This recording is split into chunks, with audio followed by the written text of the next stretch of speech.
কলকাতা টিভিতে আপনাদের সকলকে স্বাগত। আপনাদের সঙ্গে রয়েছে আমি অঙ্কুর। আসছি এই মুহূর্তের গুরুত্বপূর্ণ খবরে। এবার বেসুরো কল্যাণ বন্দ্যোপাধ্যায়। তৃণমূল কংগ্রেসের আইনজীবী সাংসদ কল্যাণ বন্দ্যোপাধ্যায় জানিয়েছেন তিনি মমতা বন্দ্যোপাধ্যায়ের সঙ্গে আছেন, তবে দিদি যদি অভিষেককে নিয়ে চলে তাহলে আমাকে ছাড়তে হবে। সরাসরি একথাই জানিয়ে দিয়েছেন কল্যাণ বন্দ্যোপাধ্যায়।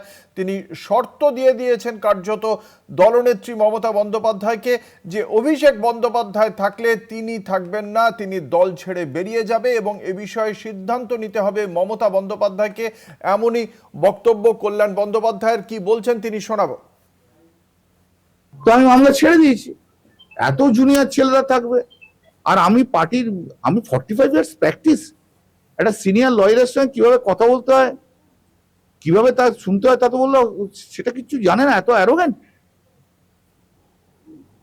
এত অ্যারোগ্যান্সের কি আছে? শিক্ষা দেয় না, সময় থেকে শিক্ষা পেল না। আমি তো ক্যামাক স্ট্রিটের এমপ্লয়ি নই। আজকে বুঝতে হবে যে ওর জন্য দলটা সর্বনাশ হয়েছে। সেটা যদি না বোঝে তাহলে আর কিছু করার নেই। ওর অ্যাটিটিউড, ওর অ্যারোগেন্স, ও আমি হচ্ছে পশ্চিমবাংলার নাম্বার 1 শর্ট পলিটিশিয়ান, আমি বলে দিলাম।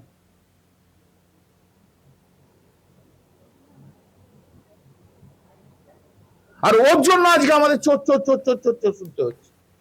Life is under threat. যেখানে যাচ্ছে সেখানে কেউ না কেউ ইয়ে করছে।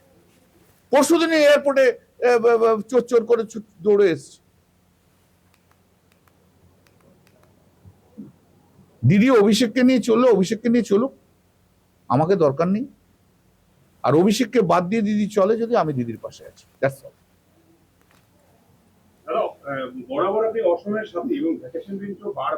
আমি আর কি বলবো? যদি একটা arrogant Abhishek Bandyopadhyay air condition ঘরে থাকার ছেলে,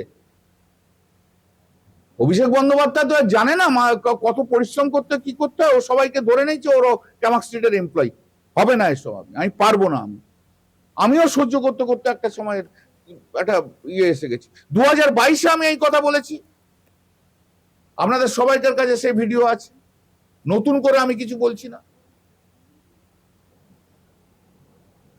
আজকে এই বিপদের দিনে দাঁড়িয়ে আমি দিদির পাশে আছি। তাকে পর্যন্ত কিভাবে রেসপেক্ট করতে হয় সে জানে না। সে যদি না জানে আর তাকে জানতে হবে না। অনেকে এইরকম সেম রাত থেকেই তারা প্রকাশ করছে বিভিন্ন, হতেই পারে, হতেই পারে। কিন্তু আমি তো সবসময় বলি যে আমি দিদির সঙ্গে আছি, সবকিছু আমি সহ্য করছি।